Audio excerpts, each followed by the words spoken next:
Graça e paz, meus irmãos, aqui Isaac Melo falando. E este é um presente da Assembleia de Deus Jardim Botânico para você que participa dos nossos seminários de formação cristã. Nós vamos apresentar aqui o conteúdo da aula da doutrina do pecado, tanto em slides como aqui uma apresentação com a minha voz. Essa matéria foi apresentada no nosso seminário no mês de setembro de 2024 e é, sem dúvida nenhuma, uma das principais matérias no campo da teologia sistemática, tendo em vista que sem a compreensão adequada do pecado é impossível ter uma compreensão adequada da doutrina da salvação que virá a seguir. Então, vamos começar com uma introdução e, sobretudo, com a definição de pecado. E a definição que nós vamos adotar de pecado é que pecado é toda e qualquer falta de sujeição à lei moral de Deus, seja em ação, seja em atitude, seja em natureza. E aqui nós temos o texto de 1 João, capítulo 3, verso 4, em que nos diz que pecado é a transgressão da lei, ou seja, a não sujeição à lei de Deus.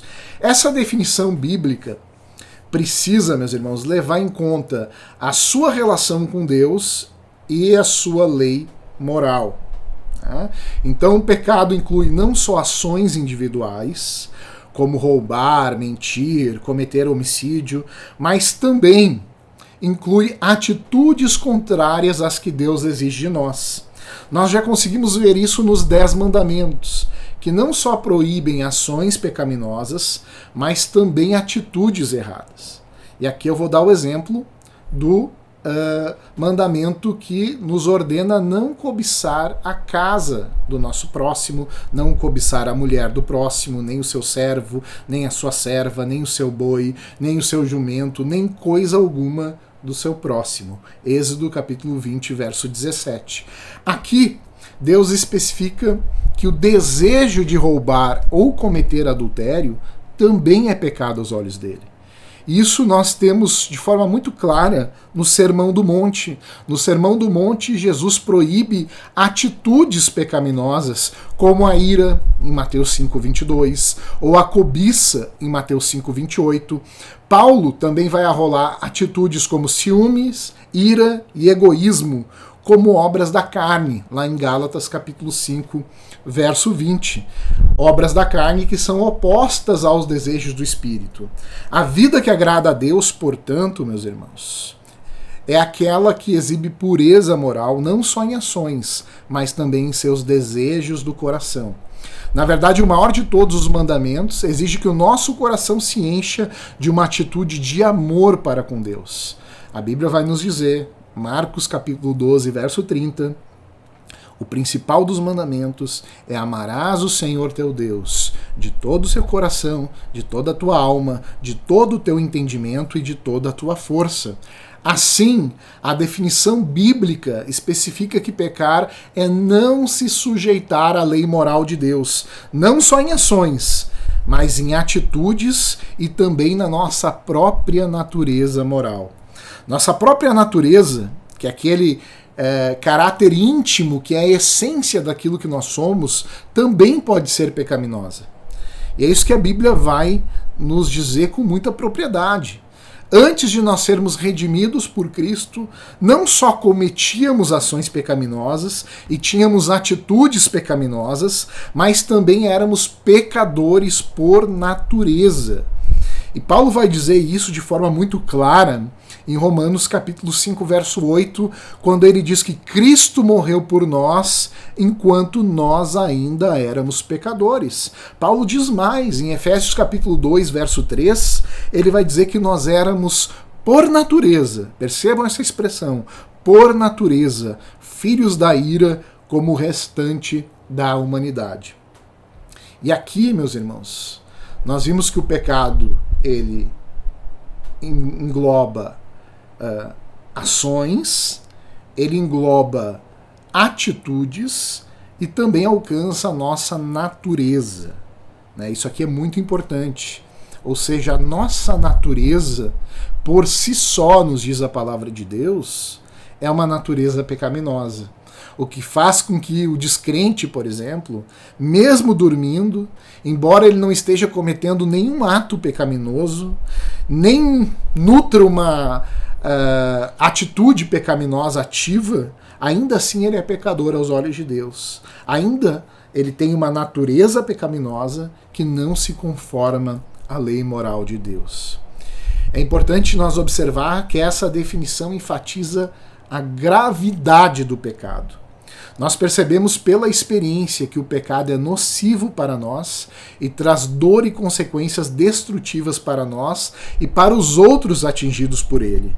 Mas se nós definirmos o pecado como falta de sujeição à lei moral de Deus, então pecar é mais do que meramente algo doloroso e destrutivo, é errado no sentido mais profundo da palavra. O pecado se opõe diretamente a tudo que é bom no caráter de Deus, e assim como Deus necessária e eternamente se alegra em si mesmo e em tudo que ele é, também necessária e eternamente Deus detesta o pecado. Essa é a perspectiva bíblica em relação ao pecado, tão diferente da posição da cultura, do entendimento da maioria das pessoas. Aqui nós temos visto que o pecado é, em essência, a contradição da excelência do caráter moral de Deus. Como o pecado contradiz a santidade de Deus, logo Deus precisa necessariamente detestar o pecado. E aqui da introdução nós vamos para a origem do pecado. E a primeira pergunta que pode surgir é de onde vem esse pecado? Como o pecado entrou no universo? E antes de mais nada, irmãos, nós precisamos deixar claro, nós precisamos afirmar com clareza solar que Deus não pecou e nem deve ser culpado pelo pecado. Foi o homem quem pecou, foram os anjos quem pecaram, e nos dois casos, a Bíblia vai deixar muito claro isso, eles fizeram por uma escolha voluntária e obstinada. Nós precisamos aqui nos precaver contra um erro contrário.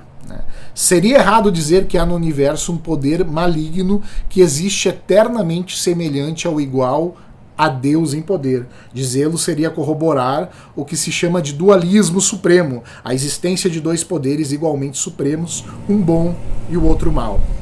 Além disso, jamais devemos pensar que o pecado surpreendeu Deus, que desafiou ou sobrepujou em sua onipotência e seu controle providencial do universo. E aqui nós precisamos assumir uma postura que é, antes de mais nada, bíblica.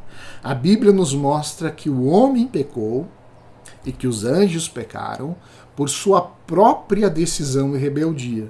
Ao passo que também nós temos que afirmar que o pecado não pegou Deus de surpresa, o pecado não estava fora, né, do decreto eterno de Deus.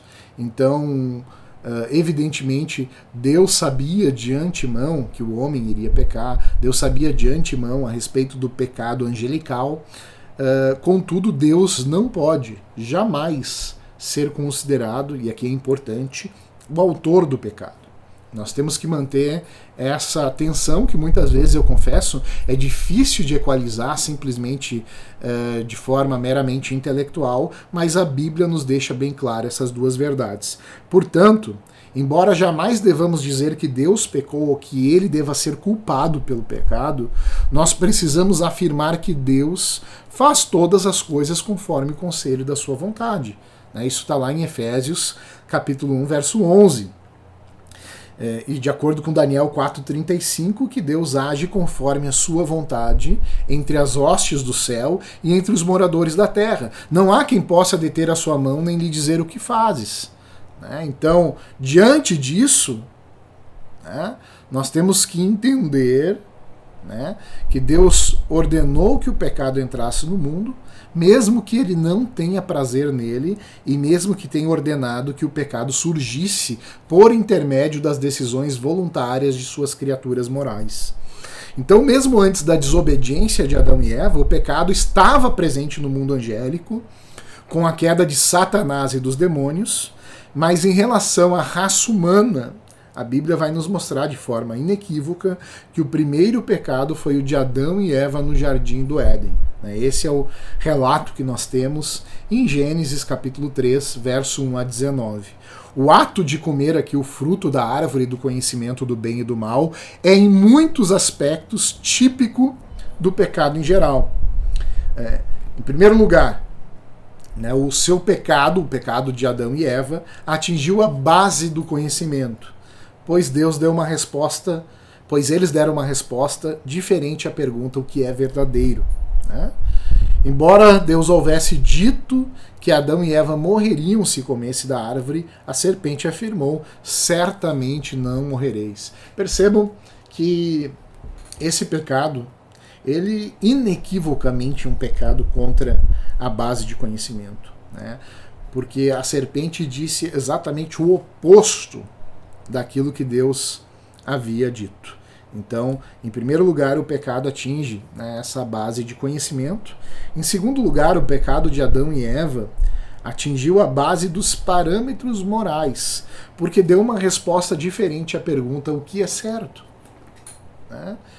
E o pecado sempre vai atuar nessas bases. Deus havia dito para Adão e para Eva que era moralmente certo que eles não comessem o fruto daquela única árvore, a árvore do conhecimento do bem e do mal.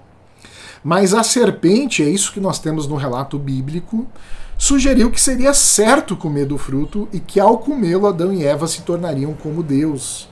Isso está em Gênesis capítulo 3, verso 5.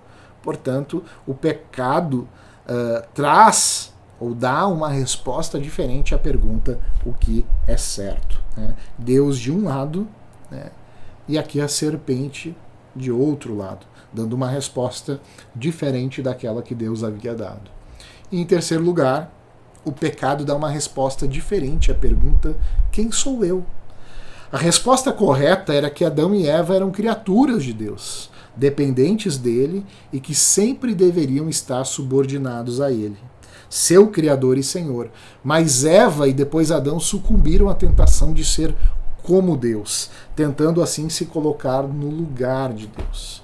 E aqui nós temos um texto muito bom do Herman Bavinck, que ele vai dizer exatamente o seguinte: o objetivo da narrativa da queda em Gênesis é apontar para o desejo humano de se tornar independente de Deus. Conhecer o bem e o mal é se tornar o determinador do bem e do mal. É decidir por si mesmo o que é certo e o que é errado, e não se submeter a uma lei externa. Em resumo, buscar o conhecimento do bem e do mal é desejar emancipação de Deus, é querer ser como Deus. E nisso se constitui o pecado de Adão e Eva. E agora nós chegamos num ponto importante. Diria que um ponto fundamental do nosso estudo, que é como esse pecado de Adão e Eva nos afeta. Que relação o pecado de Adão e Eva tem a ver comigo? Que relação esse pecado tem a ver com você que está nos ouvindo neste momento? E as Escrituras nos afirmam que nós herdamos o pecado de Adão e Eva de dois modos. Em primeiro lugar, culpa herdada. Nós somos considerados culpados por causa do pecado de Adão. A Bíblia é muito clara em relação a isso. Paulo vai explicar que os efeitos do pecado de Adão nos atingem da seguinte maneira, e aqui eu cito Romanos capítulo 5, verso 12. Portanto, o pecado entrou no mundo por um só homem, e pelo pecado a morte. Assim a morte passou a todos os homens, porque todos pecaram. O contexto deste texto mostra que Paulo não está falando dos pecados que as pessoas cometem no dia a dia. Pois todo o parágrafo aqui, irmãos, do versículo 12 até o versículo 21, trata da comparação entre Adão e Cristo. E a ideia bíblica, que precisa ficar muito claro para nós, é que quando Adão pecou, lá no princípio, quando Adão peca, Deus considerou todos os futuros descendentes de Adão como pecadores. Ou seja, nós herdamos essa culpa de Adão. Embora nós ainda não existíssemos, Deus, olhando para o futuro e sabendo que iríamos existir, passou a nos considerar culpados em Adão.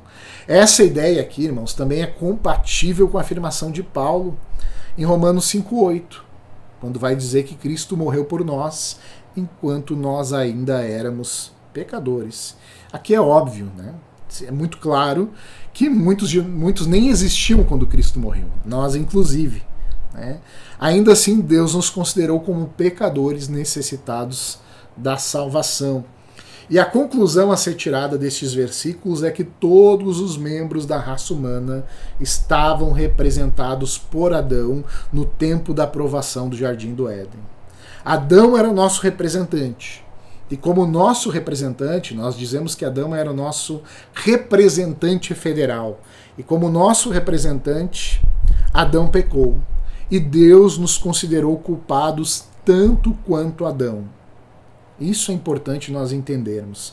Deus considerou que a culpa de Adão pertencia a nós. E como Deus é o juiz supremo de todas as coisas do universo, e os seus pensamentos sempre são verdadeiros, a culpa de Adão de fato pertence a nós. Então, num primeiro momento, nós vimos que nós herdamos a culpa de Adão. Adão era o nosso representante, e quando ele pecou, Deus nos considerou culpados com o pecado de Adão. Mas não é apenas a culpa que nós herdamos. A Bíblia vai mostrar que nós herdamos também a corrupção herdada. O que significa que nós herdamos a corrupção? Significa que nós temos uma natureza pecaminosa por causa do pecado de Adão. Exatamente isso que a Bíblia vai dizer de forma muito clara também. As Escrituras vão nos ensinar que nós herdamos uma natureza pecaminosa em decorrência do pecado de Adão. Né? E aqui nós temos de forma muito clara o Salmo de número 51, verso 5. Quando o salmista diz: em pecado me gerou a minha mãe. O salmista evidentemente não estava falando do intercurso sexual. Nós sabemos que o sexo, dentro da realidade do casamento, ele não é pecado. Muito pelo contrário, ele é ordenado por Deus. O pecado aqui é essa corrupção que nós herdamos desde o nosso nascimento. Eu diria mais, desde a concepção, nós temos essa natureza pecaminosa por causa do pecado de Adão. Essa nossa natureza inclui uma disposição ao pecado. Isso é importante, tanto que Paulo pode afirmar que antes de sermos cristãos, isso está em Efésios 2,3, nós éramos por natureza filhos da ira, como também o restante da humanidade. Percebam que, biblicamente, nós não somos pecadores porque pecamos. Pelo contrário, nós pecamos porque somos pecadores. Nós já nascemos com a corrupção herdada. Nós já nascemos com essa natureza avessa a Deus, avessa a lei de Deus. E isso nós herdamos de Adão, conforme as Escrituras nos demonstram de forma clara. Né? A nossa corrupção herdada, a nossa tendência ao pecado, né? Tudo isso que nós recebemos de Adão, significa que em relação a Deus não podemos fazer nada que lhe agrade. Isso é muito claro na Bíblia. A Bíblia chega a dizer, em Isaías 64:6, que os nossos atos de justiça não passam de trapos de imundícia, ou seja, não há nada em nós, não há nada que possamos fazer a fim de recebermos o favor de Deus ou a fim de agradarmos a Deus. Essa nossa corrupção, essa nossa natureza pecaminosa faz com que nós sejamos, como Paulo diz em Efésios 2, por natureza filhos da ira. E de que forma essa corrupção, né, que nós herdamos de Adão se manifesta em nossa vida, de que forma ela é percebida. E aqui nós vamos tratar essa corrupção de duas formas. Em primeiro lugar, por nossa natureza, né? E a Bíblia vai nos mostrar que nós carecemos totalmente de bem espiritual perante Deus. E aqui é importante frisar que não é só algumas partes de nós que são pecaminosas e outras são puras. Não, a Bíblia é muito clara que cada parte do nosso ser está maculado pelo pecado. O nosso intelecto, nossas emoções, nossos desejos, nosso coração, nossas metas, nossa motivação, até mesmo o nosso corpo físico. E aqui nós entramos numa doutrina muito importante, que é a doutrina da depravação total, que muita gente compreende mal. Quando nós falamos em depravação total, nós estamos falando em extensão e não em profundidade. Não significa que o homem é tão mau quanto possa ser. Não é isso. Nós queremos dizer que o pecado afetou todas as esferas da vida do ser humano. Afetou o intelecto, afetou a emoção, afetou a vontade, afetou os desejos, afetou nossas aspirações, até o nosso corpo físico. Paulo afirma, em Romanos capítulo 7, verso 18, ele vai dizer: sei que em mim, isto é, na minha carne, não habita bem algum. Em Tito capítulo 1, verso 15, ele vai dizer que para os impuros e descrentes nada é puro, porque tanto a mente quanto a consciência deles são corrompidas, ou estão corrompidas. Além disso, Jeremias nos diz que o coração do homem é enganoso, mais do que todas as coisas, e desesperadamente doente ou corrupto. Quem o conhecerá? Jeremias 17, 9. Nessas passagens, nós vemos que as Escrituras não estão negando que os descrentes possam ter bons pensamentos ou até mesmo boas motivações em algum sentido. É evidente que os descrentes podem agir com confiabilidade, justiça, bondade, coragem, misericórdia, alegria. Mas o que ele está dizendo é que aos olhos de Deus, de um Deus que é infinitamente santo, aos olhos de Deus, esses pensamentos, os nossos desejos ainda estão manchados pelo pecado e não têm uma devoção pura para com Deus.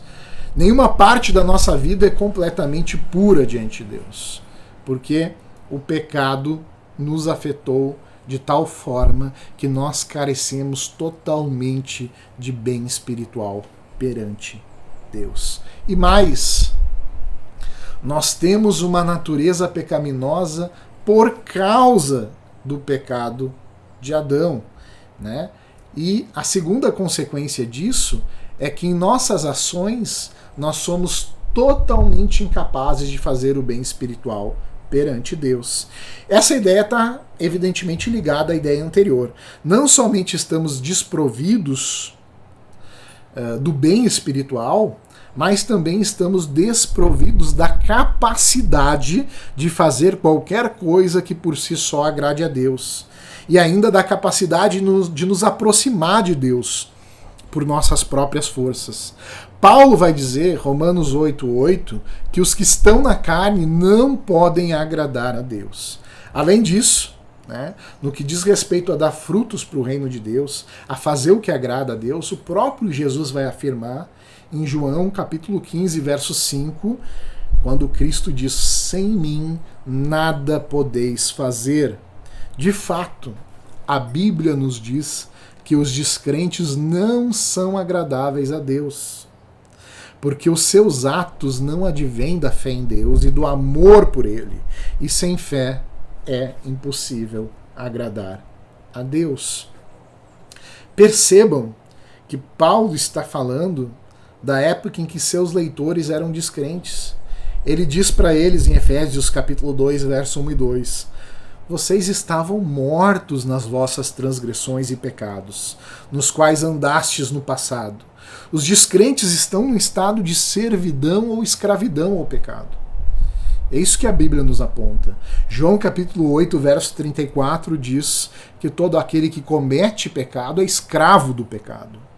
Embora do ponto de vista humano as pessoas possam ser capazes de fazer o bem, Isaías afirma que todas as nossas ações justas, e eu já citei esse texto, são como trapo de imundície.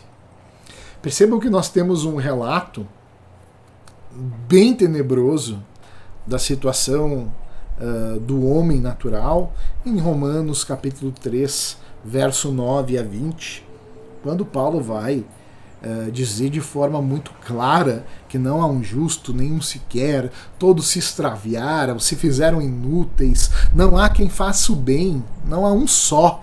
Né? O relato de Paulo é forte. Né? Significa que os descrentes nem sequer são capazes de compreender corretamente as coisas de Deus, pois o homem natural, nos diz a Bíblia, não aceita as coisas do Espírito, pois lhes são insensatez e não consegue entendê-las porque são discernidas espiritualmente. Tampouco podemos nos aproximar de Deus por nossas próprias forças. Por isso mesmo Jesus disse em João 6,44: ninguém pode vir a mim se o Pai que me enviou não o trouxer. Então, nós vimos a definição do pecado, né?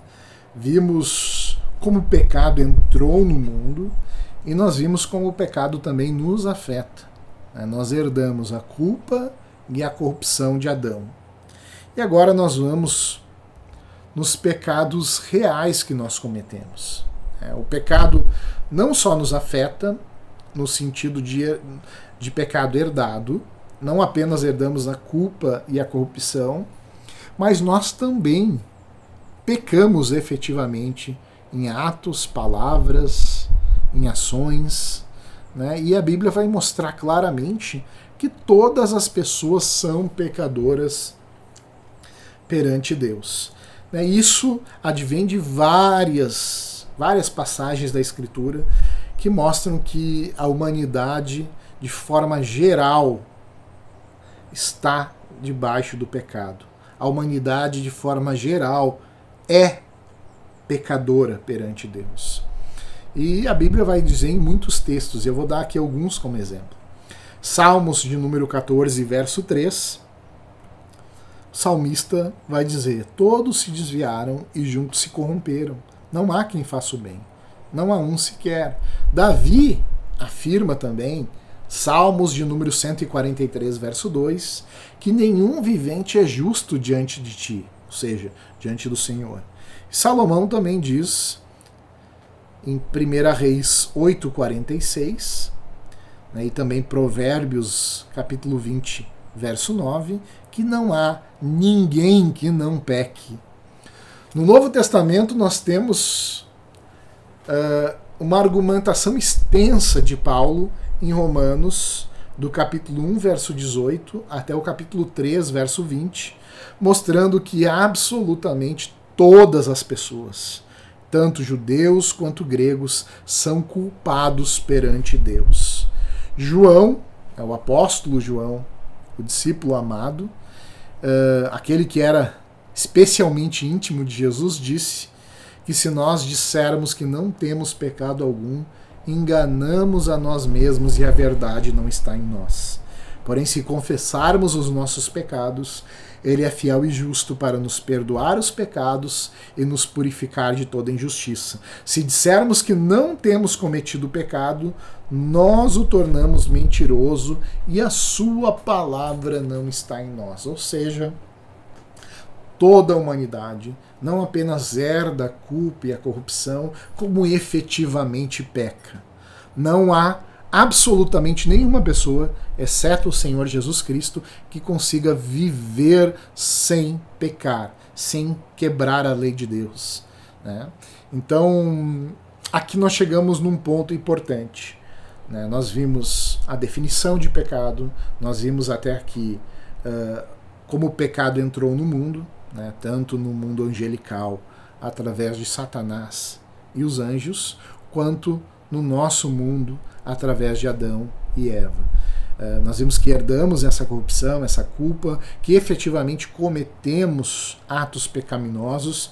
E aqui uma pergunta que naturalmente se segue a tudo isso. Né? E nossa capacidade limita a nossa responsabilidade? Alguém pode dizer: Isaac, já que eu herdei a culpa, eu herdei a corrupção e necessariamente eu irei pecar, eu posso ser responsabilizado por isso? Será que essa situação, essa natureza pecaminosa limita a nossa responsabilidade? E a resposta bíblica é absolutamente não.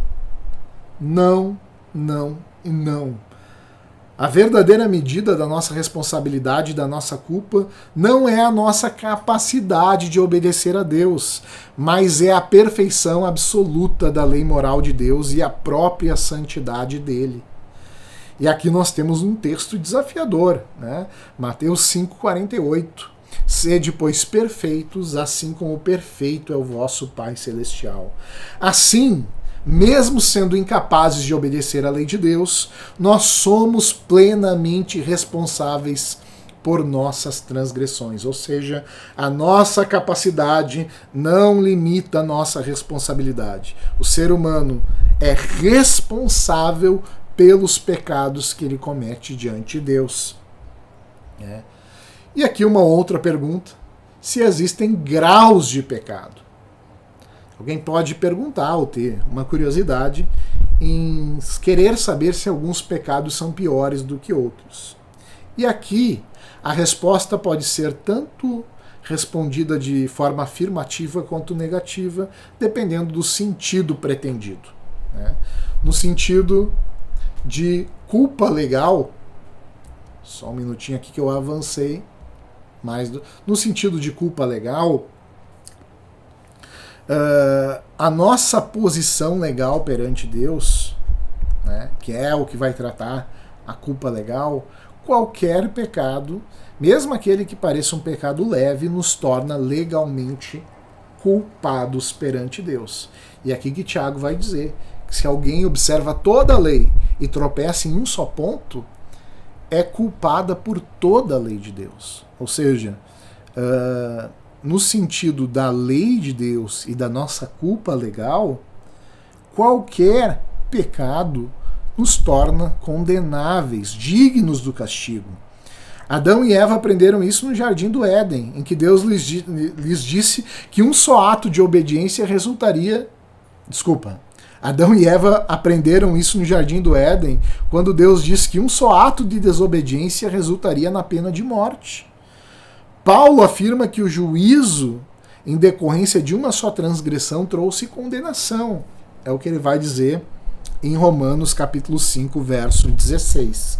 Esse único pecado tornou Adão e Eva pecadores perante Deus, não sendo mais capazes de permanecer na santa presença divina. E essa verdade, ela permanece válida durante toda a história da raça humana.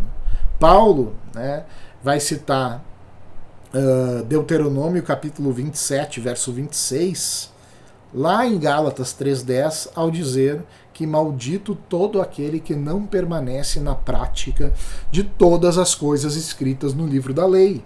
Tiago declara que qualquer um que guarda toda a lei, mas tropeça em um só ponto, tornou-se culpado de todos.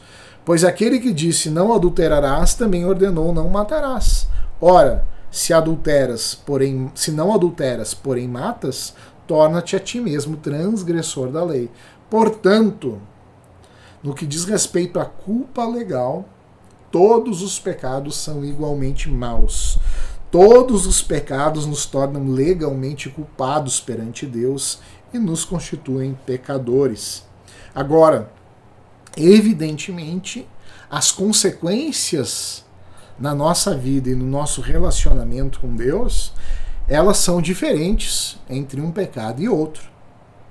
E aqui é muito claro que alguns pecados são piores do que outros, porque trazem consequências mais danosas para nós, para os outros, e com respeito ao nosso relacionamento pessoal com Deus Pai. Alguns pecados geram uma ruptura mais grave na nossa comunhão com Deus. A Bíblia vai nos dizer de níveis de gravidade de pecado. E um texto bom para trabalhar isso é João capítulo 19, verso 11, quando Jesus, diante de Pôncio Pilatos, afirmou: quem me entregou a ti tem maior pecado. E aqui a referência é evidentemente a Caifás, que era o sumo sacerdote e o líder judaico que teve o plano de entregar Jesus aos romanos. Embora Pilatos aqui tivesse autoridade sobre Jesus, em virtude do seu cargo e errou ao permitir que um homem inocente fosse condenado à morte, o pecado de Caifás era bem maior. Provavelmente também por causa do conhecimento bem maior e da maldade associada a este conhecimento. Em geral, nós podemos dizer que certos pecados trazem consequências mais danosas do que outros, desonram mais a Deus ou geram um dano maior a nós mesmos, aos outros e à igreja. Além disso, pecados, a Bíblia vai nos dizer, pecados cometidos deliberada, repetida e conscientemente, com o coração endurecido, acabam desagradando mais a Deus do que aqueles que são cometidos por ignorância e que não são repetidos, ou cometidos com uma combinação de bons motivos e motivos impuros, seguidos por remorso e arrependimento. Assim, o próprio Deus deixa isso muito claro nas leis que ele transmitiu a Moisés em Levítico. Se você não está lembrado, essas leis fazem menção àqueles que pecam por ignorância. Nós temos, por exemplo, uma série de determinações lá em Levítico capítulo 4, verso 2, verso 13, verso 22. Pecado não intencional ainda assim é pecado. Ou seja, o aspecto da culpa, ele é um pecado com todas as características de pecado. Por si só, traz a condenação. Mas o pecado não intencional, ele é, nas consequências, na sanção prevista na lei, ele é, evidentemente, tratado de forma diferente. Eu vou dar um exemplo aqui, Levítico capítulo 5, verso 17. Que nos diz, se alguém pecar, fazendo qualquer coisa que não deveria ser feita segundo os mandamentos do Senhor, ainda que não o soubesse, será culpado e sofrerá por sua iniquidade. Mas as penalidades impostas e o grau de desagrado de Deus resultante deste pecado, evidentemente, são menores do que no caso do pecado intencional e deliberado.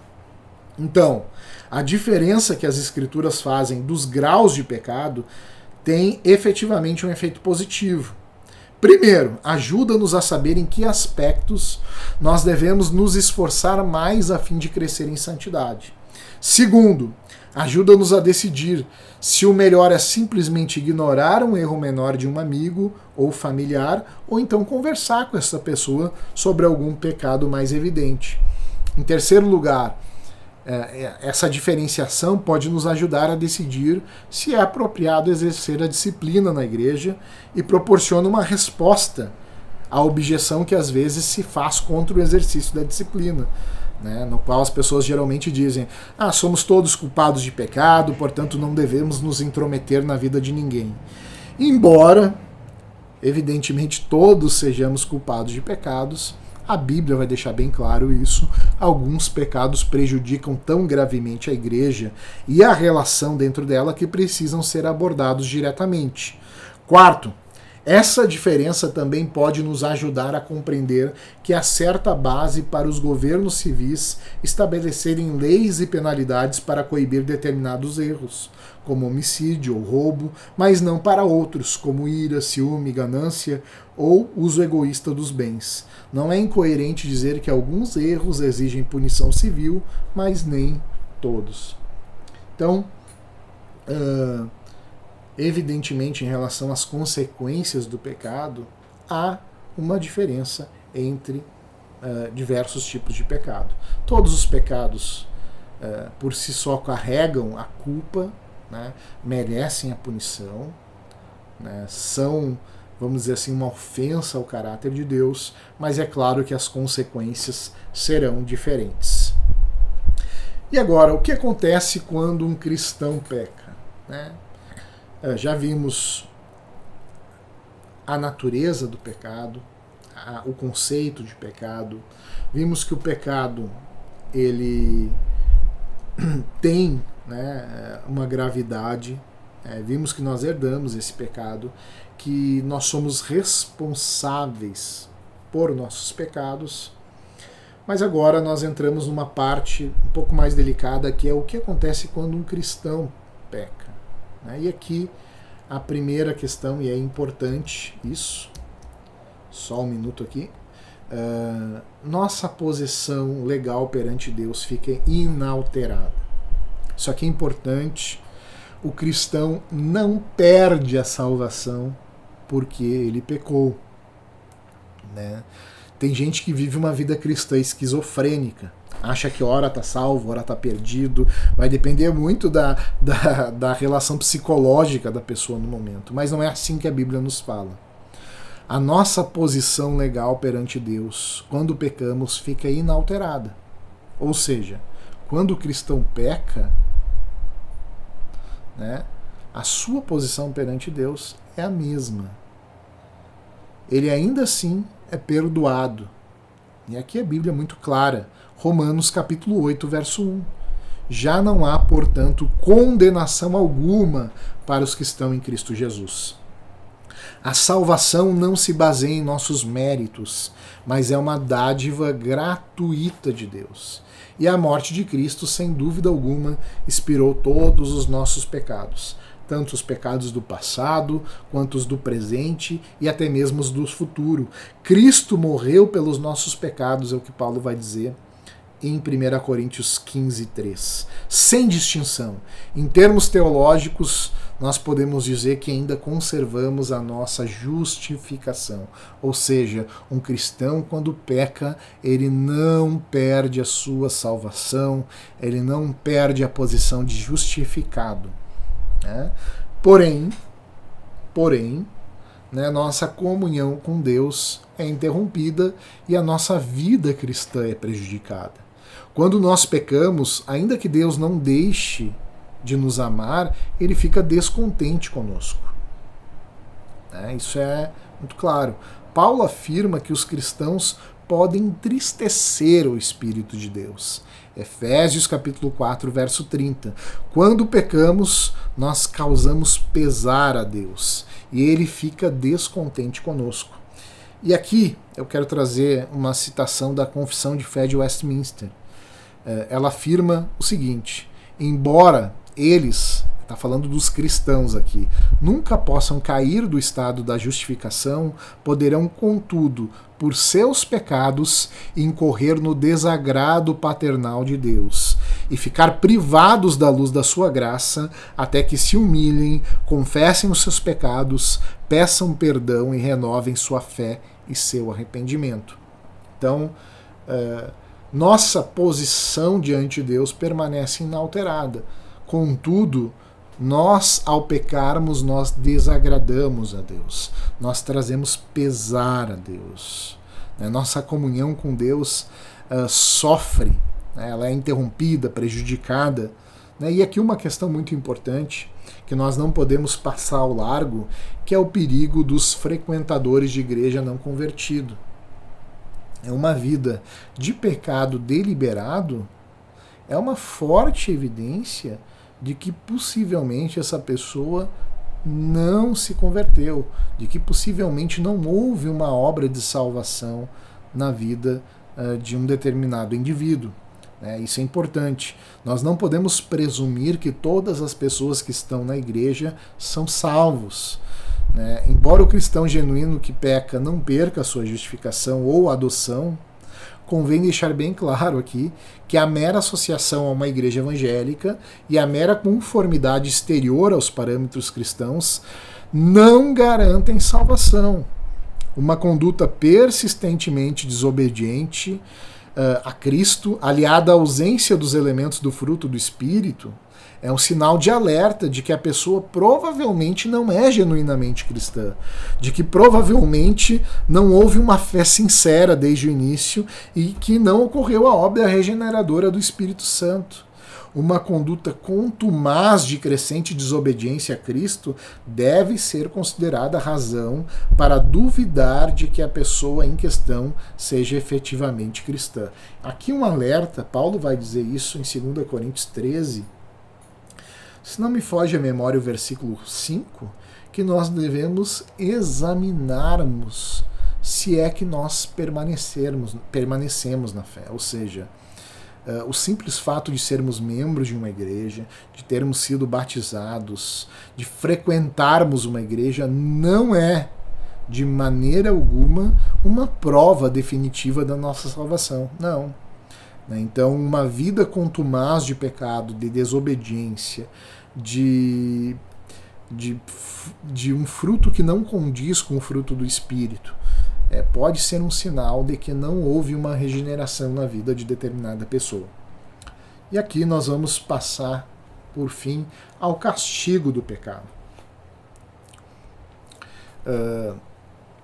A palavra de Deus nos mostra, né, e é muito claro, que haverá um dia, né, em que o próprio Senhor, né, julgará a humanidade. Isso está lá em Apocalipse. E o castigo divino pelo pecado, embora ele funcione realmente como um elemento inibidor contra os novos pecados e como alerta. Retomando aqui. Embora o castigo divino do pecado funcione como um elemento inibidor contra novos pecados e como alerta àqueles que o testemunham, essa não é a razão principal pela qual Deus pune o pecado. A razão bíblica é que a justiça de Deus assim o exige. Deus necessariamente precisa punir o pecado. É isso que a Bíblia nos mostra. Ou ele vai punir, trazendo juízo, condenação ao pecador, ou ele já puniu o pecado na pessoa do seu filho. Então a Bíblia nos mostra que a própria natureza de Deus exige, demanda que Deus julgue, que Deus condene, que Deus castigue o pecado. E essa é a principal razão pela qual Deus pune o pecado.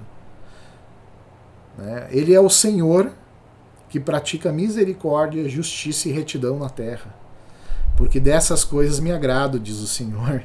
Jeremias 9:24. Ou seja, a justiça de Deus demanda isso.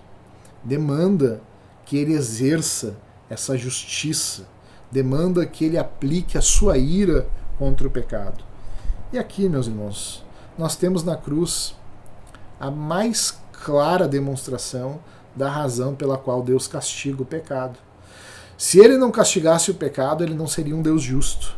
E não haveria justiça no universo. Mas castigando o pecado, Deus revela-se justo juiz de tudo. E assim se faz justiça no universo. A prova de que Deus castiga o pecado, de que a santidade de Deus demanda que o pecado seja castigado, é a própria crucificação do Filho de Deus. Jesus assume o nosso lugar na cruz do Calvário, recebe a ira de Deus que nós merecíamos, porque Deus não pode simplesmente passar ao largo do pecado sem que o pecado seja castigado ou punido. A justiça de Deus exige, o caráter de Deus exige, e todo o pecado será castigado. Seja o próprio pecador recebendo a ira de Deus e a condenação, ou seja, Jesus Cristo, o substituto daqueles que lhe pertencem. Portanto, o castigo do pecado é algo certo, porque a natureza de Deus assim o exige. E aqui nós acabamos com os principais tópicos do nosso estudo. E eu acredito que essa visão geral sobre a doutrina do pecado irá nos deixar aptos a entendermos de forma melhor a doutrina da salvação que virá na sequência. Eu me despeço por aqui e desejo que o Senhor abençoe o estudo de cada um de vocês e que possamos sim crescer na graça e no conhecimento do Senhor. Um grande abraço a todos.